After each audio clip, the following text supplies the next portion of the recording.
हमारे साथ महाराष्ट्र सरकार के कैबिनेट मंत्री प्रताप सरनाईक इस वक्त मौजूद हैं। सर, जिस तरह से मनोज कुमार जो भारत के बेटे कहलाते हैं अब इस दुनिया में नहीं और आप उनके अंतिम संस्कार में आए, एक चमकता हुआ हीरा अब कह सकते हैं कि हमारे इस दुनिया से देश से जा चुका है। उनके मन में नहीं बल्कि उनके रोम रोम में खून के हर खतरे में भारत का नाम लिखा हुआ था। और ऐसे कलाकार तो अभी इंडस्ट्री में मुझे नहीं लगता है कोई है, क्योंकि जभी से उन्होंने ये फिल्म करियर उनका स्टार्ट किया तभी से भारत का जो देश प्रेम है उनके फिल्मों के माध्यम से आम जनता के पास वो लेके गए। जो सामाजिक विचार रहते हैं, जो रोटी कपड़ा और मकान जैसे फिल्में, या हमारी जो संस्कृति है और संस्कृति विदेश के संस्कृति से मिलती है। और ये ज़्यादातर हमारे जो भारतीय लोग हैं विदेश की संस्कृति अपनाते हैं, वो दिखाने की उन्होंने कोशिश की। उपकार हो या क्रांति हो, क्रांति में तो उन्होंने बहुत ही बड़ी क्रांति कर दी थी अपने इंडस्ट्री में। तो ऐसे देश प्रेम रोम रोम में भरा हुआ एक कलाकार अपने में नहीं है। मेरे तो ठीक है, आज महाराष्ट्र शासन का मंत्री के रूप में मैं आज यहाँ पे आया हूँ, फिर भी ये परिवार गोस्वामी परिवार का और मेरा नाता कुछ अलग ही है, क्योंकि उनका जो बेटा है कुणाल, मेरा विंदु का, हमारा सबका पारिवारिक रिश्ता है और बहुत सालों से हम मिलते जुलते हैं। वो जब भी बीमार गिरते थे बिंदु से बात होती थी, कैसी तबीयत है, क्या है। तो आज उनको राज्य शासन की ओर से और मेरे परिवार की ओर से मैं श्रद्धांजलि अर्पण करता हूँ। बिंदु जी, आप भी आए हैं, किस तरह से देखते हैं, कौन सी फिल्में जो अब लगता है कि भारत की एक अलग तस्वीर उन्होंने जनता लोगों की तक पहुँचाई, चाहे पूर्व पश्चिम हो, चाहे रोटी कपड़ा मकान हो? रोटी कपड़ा मकान, शोर शोर फिल्में ऐसी जैसे शोर ही शोर है, शोर ही शोर है। तो बहुत फिल्में, हर फिल्म वो जो सोच के बनाते थे, देश के लिए बनाते थे, देश के बेटरमेंट के लिए बनाते थे और देशवासी उनकी फिल्म देख के कुछ सीखते थे। और वो इनडायरेक्टली ये भी बताते थे कि भाई अच्छी तरह चलाओ भारत को, और अब भारत बहुत बढ़िया तरीके से चल रहा है, तो उन्हें भी शांति मिली है। एंड ऊपर से वो ब्लेस कर रहे होंगे कि ऐसे ही ये लोग रूल करते रहें और आगे लेके जाए देश को।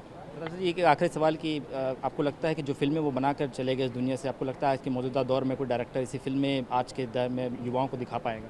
नहीं, देखिए, ऐसे कलाकार अभी तो इस इंडस्ट्री में नहीं है, ऐसे मैंने पहले ही कहा था। मगर आज भी देखिए, हम भी बचपन में इनकी फिल्में देखते थे। आज 50 साल के आसपास ये सभी फिल्मों के हो गए, मगर आज भी वो सभी फिल्में ताज़ा लगती है। जैसे पुकार, जैसे शोर, जैसे पूर्व पश्चिम, जैसे क्रांति, जैसे उपकार। ये फिल्म तो हमारे मुंह में आज भी है। आज की फिल्में अगर हम देखेंगे तो मालूम ही नहीं पड़ता कि कल कौन सा मूवी रिलीज़ हो गया और परसों कौन सा हो गया। आज तो फिल्में आती है चली जाती है, मगर इनकी जो फिल्में वो अमर है, अमर रहेगी। मेरा बचपन इनके बंगले में बीता है। 12-14 साल की उम्र से मैं पापा जी को जानता था, इनके पिताजी को, बीजी को जानता था। परिवार के साथ मैं उठा बैठा हूँ। इनकी फिल्मों ने हमें बनाया है। मैं जो संगीतकार बना हूँ, कहीं ना कहीं इनका संगीत सुना, इनकी फिल्में देखी। आप तो जानते हैं कि भारत कुमार के नाम से जाने जाते हैं मनोज कुमार साहब। शहीद भगत सिंह हो, क्रांति हो, उपकार हो, आप शोर हो, जितनी भी फिल्में का नाम लेंगे तो कहीं ना कहीं आपको प्रेरणा देते थे वो फिल्में, और उसमें एक सीख होती थी।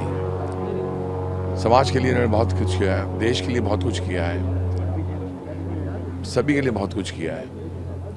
हम तो चुपके से उनको काम करते हुए देखते थे, जब वो अपने संगीतकारों के साथ काम करते थे, जब वो स्टूडियो में जाते थे, वहाँ जब गाने रिकॉर्ड होते थे तो हम सीखते थे और समझते थे कि काम क्या होता है। इन्होंने सही माने में बहुतों को एक मार्ग, एक रास्ता दिखाया है जिसके पथ पर आप चल सकते हैं। मनोज कुमार जैसा इंसान कभी दुनिया में नहीं आ सकता। As a father, as a friend, as a director, और देश के लिए जो उन्होंने किया है अपनी फिल्मों के ज़रिए, और जितना उनको नमन किया जाए कम है। सर, क्या ऐसी फिल्में आपको लगता है कि दोबारा आज के दौर में मौजूदा प्रोड्यूसर डायरेक्टर जो है वो लेके आएंगे? सभी सीखते हैं उनसे, और मैं तो प्रार्थना करूंगा कि ऐसी फिल्में बनती रहें, ऐसी फिल्मों से प्रेरणा लेते रहें। और ये महान देश है हिंदुस्तान, और इसमें महान महान कलाकार भी हैं। मुझे लगता है कहीं ना कहीं ये बात सबके दिलों में घर करेगी कि जो समाज के हित में फिल्में बनाई, जो भी फिल्में बनाई, वो ऐसी फिल्में हैं कि अंधेरे में रोशनी, एक दिया जलाकर हमें रास्ता दिखाते रहेंगी। मनोज कुमार साहब अमर रहे। ये कला के भारत, ये भारतवर्ष के भारत रत्न हैं, कला रत्न हैं, विश्व कला रत्न हैं और रोटी कपड़ा और मकान और ज़मीन के ये रत्न हैं। इनको जितना भी बोले तो सूरज को दिया दिखाने जैसा है। इनको बस नमन करता हूँ।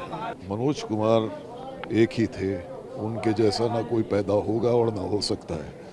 उन्होंने जो सिनेमा के लिए, भारतीय सिनेमा में जितना बड़ा योगदान मनोज साहब का है उतना शायद ही किसी का है। As a director, as a film maker, as a song dialogue writer और म्यूज़िक सेंस उनका, उनके गाने सुन लीजिए, ऐसा कोई मनोज कुमार अब पैदा नहीं हो रहा। जिस तरह से भारतीयता इन्होंने उजागर की हमारे बचपन में, यूथ के जिगर, सबसे पहला जो फिल्म मेकर जिन्होंने भारतीयता को उजागर किया स्क्रीन पे, वो मनोज साहब ही थे।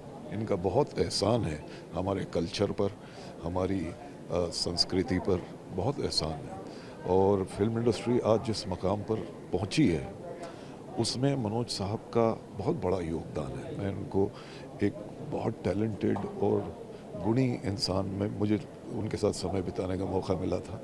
जय हिंद फिल्म मैंने इनके साथ की थी और बहुत उन्होंने, उनसे बहुत कुछ सीखने को मिला। तो वो अमर हैं, वो गए नहीं हैं, वो हमारे बीच हैं। उनकी फिल्में हैं, एक से एक बढ़कर एक फिल्में हैं। उनका दिया हुआ म्यूज़िक है और उनकी दी हुई शिक्षा है, जिससे आज भी हम तो क्या, हमारे बच्चे, हमारे यूथ को भी बहुत कुछ सीखना चाहिए। तो मैं ईश्वर से यही प्रार्थना करता हूँ कि उनको शांति प्रदान करे। ओम शांति। और मनोज साहब जहाँ भी रहें अपना आशीर्वाद हम पर बनाए रखें। साबा जी, जैसे देखा जाए कि 70 दशक में जो उन्होंने फिल्मों बनाई, बहुत दौर था, फिल्म इंडस्ट्री शुरू हुई थी, लोगों के बीच टीवी नहीं था, सिनेमा में ऐसी फिल्में लाना जो लोगों के बीच आम मुद्दों को लगता, असली भारत के मुद्दों को दिखाया था। क्या लगता है, बहुत एक कह सकते हैं कि बहुत मुश्किल कार था उसको, लेकिन उन्होंने बखूबी से निभाया। चाहे रोटी कपड़ा मकान की फिल्म देखें, ऐसी चीज़ें। आपको लगता है कि आज के दौर में, आज के जो न्यू जनरेशन एक्टर्स आ रहे हैं या जो प्रोड्यूसर डायरेक्टर आ रहे हैं, उन्हें उनसे कुछ इंस्पायर सीखना चाहिए? वो बिल्कुल सीखना चाहिए। उनकी फिल्में ही देख देख के तो इंसान अपना जीवन सफल कर सकता है। और हर इंसान, हर भारतीयों को, हर इंडियन को, हर हिंदुस्तानी को उनकी फिल्में देखना चाहिए।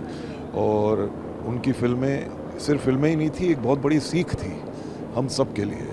और मनोज साहब का नाम हमेशा हम सब के बीच जिंदा रहेगा।